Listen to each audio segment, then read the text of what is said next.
ఏం తినబుద్ధి కానప్పుడు ఇసొంటి కూరలు ట్రై చేయర్రి. తిన్నా కొద్దీ అన్నం కడుపులకు పోతనే ఉంటది అన్నట్టు అంత కమ్మగా అయితే ఉంటది. ఈ రెసిపీ చాలా సింపుల్ గా వేసేసుకోవచ్చు.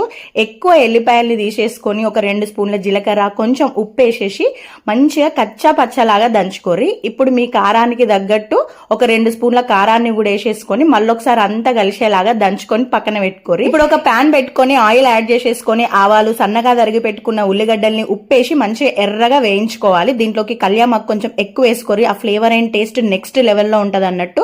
ఆ తర్వాత కొంచెం పసుపు, మనం ముందుగా నూరి పెట్టుకున్న కారం ముద్దను కూడా యాడ్ చేసేసుకొని కొంచెం ఫ్రై చేసేసుకోవాలి. ఆ తర్వాత కొంచెం నీళ్ళను కూడా యాడ్ చేసేసుకోవాలన్నమాట, ఎందుకంటే కారం తొందరగా అడుగంటుతుంది.